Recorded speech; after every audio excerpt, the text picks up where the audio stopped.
자, 안녕하세요. 박성현 교수입니다. 자, 이번 시간에는 아직 늦지 않았다. 공부하시는 분들이 많지 않습니까? 아직 늦지 않았다는 주제로 한번 시작을 해보도록 하겠습니다. 일단 항공끝 교재. 지금부터 공부해도 늦지 않느냐?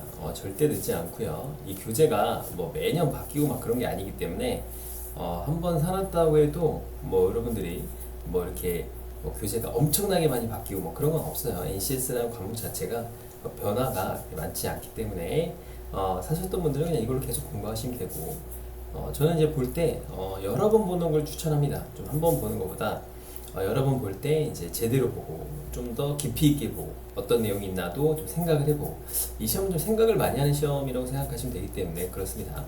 자, 그러면 아직도 늦지 않았다, 왜 늦지 않았냐에 대해서 좀 설명을 하려고 그래요. 물론 당연히 여기서 처음 준비하는 분도 있겠죠. 그러니까 이 시험을 뭐 처음 준비하는 분도 있겠고, 그 다음에 뭐 준비하다가 뭐 잠깐 멈추고 다시 하는 분도 있겠고, 아직 시작 안 한 분도 있겠죠. 그죠? 그리고 지금 준비하면 너무 늦는 거 아닌가 이런 생각을 하시는 분도 있어요. 그런 분들을 위해서 조금 알려드리려고 합니다. 자, 첫 번째는 이제 공채가 이제 이때 뜨죠. 10월 7일이면 아직 며칠 안 남았네요, 진짜. 그렇죠? 그래서 17일간 보통 이렇게 자소서를 작성합니다.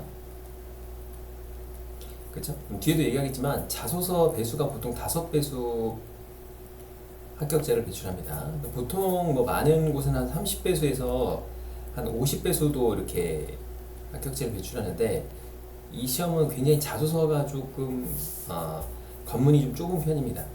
무슨 얘기냐면 뭐 10명을 뽑는다, 만약에 곱하기 15배인 50명만 시험을 보러 간다는 거예요. 여기에는 계약직 분들은 포함되어 있지 않습니다. 계약직 분들은 아무리 많아도 여기엔 포함되지 않기 때문에 막상 시험 보러 가면 좀 더 많은 분들이 계실 거예요. 그러니까 50명 정도를 뽑는다는 거죠. 그러니까 자소서를 내는 분들 중에 50명이기 때문에 이분들은 제외하고 50명이라서 뭐 계약직 분들이 이렇게 겹치는 거 아니야 이런 걱정은 안 해도 되겠죠. 어쨌든 간 5배수라는 건 굉장히 적은 수치입니다. 예를 들어서 보통의 공기업들은 여기 50배수를 뽑아요. 또는 뭐 적부라고 해서 자소서를 내면 그냥 시험 보러 가죠. 근데 우리는 시험 보러 가기조차 힘들어요. 그래서 이게 50배수면 500명이 시험 보러 가니까 웬만하면 대부분 다 시험을 보러 가겠죠. 그렇죠? 자, 그런데 이 시험은 5배수밖에 안 가기 때문에 대부분의 학생들이 자소서에서 탈락을 합니다. 뭐 예를 들어서 조합 중에는 뭐 작은 조합들은 뭐 2명, 3명 뽑으면 5배수 해봐야 15명에서 10명 정도만 이제 면접을 간다는 거예요. 그죠? 아까 이제 이렇게 간다는 거니까 굉장히 시험을 이제 본다는 거죠. 시험을 굉장히 적은 수가 시험을 본다, 이렇게 이해를 하시면 될 것 같아요. 자, 그리고 일단 시험 기간이 이제 뭐 필기 시험이 이때니까 발표가 한 10일밖에 안 되거든요. 그러니까 이때 공부를 하는데, 이제 공부를 할 때 필기 공부를 할 거 아닙니까? 자, 그럼 내가 자소서를 이렇게 발표를 하는데 떨어질 수도 있지 않습니까? 그런 생각 자체를 하시면 안 돼요. 붙을 수도 있구나 라고 생각을 하고 공부를 해야 됩니다. 그쵸? 그리고 이게 5배수기 때문에 변수가 많다는 건 뒤에서 다시 한번 설명하겠지만, 내가 자소서를 붙었다는 거는 떨어진 친구가 굉장히 많다는 거고, 그 안에는 공부를 잘하는 친구들이 많을 수도 있다는 거예요. 예를 들어서 뭐 50배수를 뽑는다. 그럼 한 500명 정도, 10명을 뽑으면 500명이 시험으로 가면 500명이 시험을 보러 간다. 뭐 적으면 다 보러 갈 거 아닙니까? 그럼 일단 당연히 공부를 잘하는 친구들이 1등부터 쭉 나래비를 서서 쭉 합격을 하겠죠. 근데 이 시험은 5배수이기 때문에 공부를 잘하는 친구도 굉장히 많이 떨어지는 경우가 있어요. 자소서에서. 자, 그렇게 되기 때문에 정말 모릅니다. 변수가 많다 이거예요. 이 시험이 변수가 많다. 자, 그래서 여기 한번 다 얘기했지만 자소서 변수가 너무 크고 너무 많아요. 그러니까 예측이 불가능한 경우가 너무 많습니다. 예측이 어렵다. 정말 예측하기 어렵습니다. 저희가 이제 많이 이렇게 배출해 봤지만 합격자를 정말 특이한 케이스가 있어요. 그래도 열심히 하는 분들이 한 70% 정도는 붙게 되고요. 그러니까 30% 정도는 정말 알 수 없게 좀 쉽지 않은데 붙었다 이런 분들도 있습니다. 뭐 이건 지역별로도 편차도 너무 크고, 그 다음에 얼마나 뽑느냐도 중요하고 그렇기 때문에 정말 알 수 없는 분들이 이게 30%가 붙게 됩니다. 그러니까 좀 특이하죠. 그러니까 보통은 변수가 뭐 한 1, 2%, 뭐 수능에서 뭐 찍어가지고 많이 맞아가지고 이렇게 점 1등급 나온 애들이 있나요? 거의 없잖아요. 그죠? 근데 이거는 엄청나게 많은 거예요. 그러니까 많다는 거는 그만큼 이게 도전을 해도 나도 이런 쪽에 들 가능성이 높을 수도 있다는 거죠. 그죠? 자, 그 다음에 이제 2달밖에 안 남았으니까 내가 그냥 이번에는 그냥 대충 준비를 하고 다음 상반기에 붙어야겠다 이렇게 생각하시는 분들은 정말 큰 오산입니다. 상반기에 준비하면 또 잘 안 돼요. 이번에 2개월 정도 하면서 좀 빡빡하게 공부도 한번 해보고 그 다음에 뭐 모의고사도 한번 보고 전체적인 흐름도 보고 뭐 고사장도 가서 한번 보고 또 자소서가 잘 어렵구나 이런 것도 알고 뭐 이렇게 전반적인 어떤 프로세스를 아는 사람과 그리고 시험을 도전해 보면은 뭐 이렇게 지역에 내가 도전할 수 있는가 없는 것도 알 수 있고 내가 아닌 지역도 지원할 수 있는 곳이 생각보다 많구나 그걸 알 수가 있어요. 그래서 뭐 대구다 그럼 대구 지역만 쓸 수 있는 건 아니에요. 뭐 여러 가지 뭐 특별한 조합들이 있거든요. 뭐 예를 들어 무슨 뭐 축산도 있고 양봉도 있고 뭐 인삼농협도 있고 하기 때문에 뭐 다양한 여러 군데를 쓸 수 있다는 걸 알게 돼요. 그러니까 지원을 꼭 해봐야 됩니다. 지원해보고 내가 한번 뭐 실수도 한번 해보고 내가 자소서를 잘못 냈네 뭐 이런 것도 있고 자소서도 한번 써보고 이런 과정을 거치면서 성장을 하는 거예요. 그러니까 이때 가가지고 난 이때 그냥 아무렇게나 하다가 이때 가서 해야지 라고 하는 생각 자체를 버리셔야 돼요. 그러니까 무조건 지금부터 해야 된다. 그러니까 변수도 많지만 일단은 경험을 쌓는 게 무엇보다 굉장히 중요해요. 그래서 혹시라도 뭐 면접까지 갔다 그럼 정말 좋은 기회죠. 나에게는 이거보다 더 좋은 기회는 없는 거예요. 그래서 혹시 떨어지더라도 다음번에는 내가 부족한 부분을 보완해서 또 공부를 할 수 있기 때문에 당연히 좋은 경험이 되겠죠. 그렇죠? 그래서 저는 뭐 한 달이 남건 뭐 일주일이 남건 무조건 도전하라고 합니다. 혹시 모르기 때문에 그래서 경험도 쌓고 그죠? 자, 이 시험은 또 특징이 뭐냐면 시험이 어떻게 나올지 모른다는 거예요.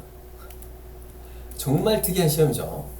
내 시험장에 갔으면 이게 60에 60인지 뭐 60에 70인지 뭐 70에 70인지 또는 뭐 100문제가 나올지 뭐 사지선단지 오지선단지 몰라요. 전혀 알 수가 없다는 거죠. 그쵸? 어떤 정보를 주거나 하는 게 아닙니다. 정말 특이하죠.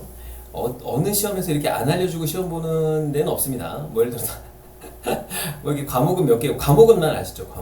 과목이 몇 문제 나오고 막 꽈락이 있는지 여부도 되게 불투명하고 아무튼 뭔가 이렇게 정보가 다 숨겨져 있어요. 그쵸? 그 숨겨진 정보를 정확히 알 리가 없죠. 매번 다르니까. 그쵸? 우리가 경기권은, 근 1년간은 대부분 60, 70이 나왔는데, 작년에. 그러니까 올해 이제 상반기에 70, 70이 나오고, 보통은 사지선다였거든요. 근데 오지선다가 나왔어요. 그죠? 그리고 문제도 되게 조금 좀 어렵지 않게 나왔다. 뭐 이런 것도 있고, 커트라인도 올라가고. 지역별로 커트라인도 너무나 달라요. 그러니까, 좀 쉽지 않다.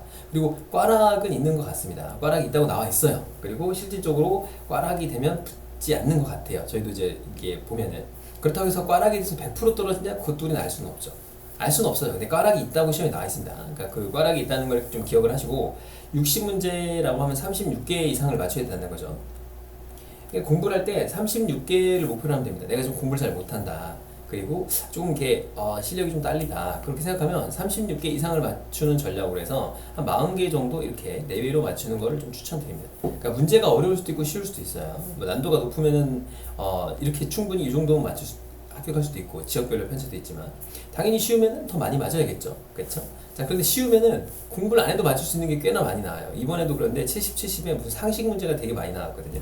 이런 것들도 준비를 하면 좋겠죠. 그러니까 되게 변수도 많고 좀 어렵기도 하고 준비하기도 되게 난처하고 정보도 굉장히 이렇게 가려져 있죠. 그러니까 모두에게 다 정보가 확 공개돼서 야 우리는 몇 명부터 몇 명까지는 어느 조합에서 어떻게 뽑아 이런 게 다 공개돼 있지 않아요. 뭐 숨겨져 있는 게 너무 많아. 이게 뭐 왜 그런지 뭐 여러 가지 이유가 있겠지만 뭐 이렇게 말할 수 없는 뭐 이런 게 많단 말이에요. 지역 농협만의 어떤 그런 특징 이런 것들이 다 반영돼 있어서 지역 유착형 이런 금융기관이다 보니까 뭐 그런 개연성이 좀 있을 수 있습니다. 자, 어쨌든간 그럼 준비하는 우리 입장에서는 합격이라는 목표를 갖고 있다면 그 합격이라는 목표에 맞춰서 뭐 준비를 하면 되죠. 그러면 너무 억울해요. 이렇게 하면 너무 아닌가 그럴 필요가 없어요. 모든 사람이 다 똑같은 조건에서 시험을 보기 때문에 똑같습니다. 그러니까 뭐 누구나 다 이렇게 똑같은 조건이다라고 생각하면 되고 그러면 준비를 하는 과정에서는 당연히 어렵게 공부를 하는 게 좋겠죠. 어려운 문제를 많이 풀고 좀 더 난도를 높여서 공부를 하는 게 좋겠지만 그렇지 않더라도 붙는 경우가 있다. 시험이 어떻게 나올지 정말 모릅니다. 저는 이렇게 생각하는데 지역농협은 시험 자체가 변수 덩어리예요.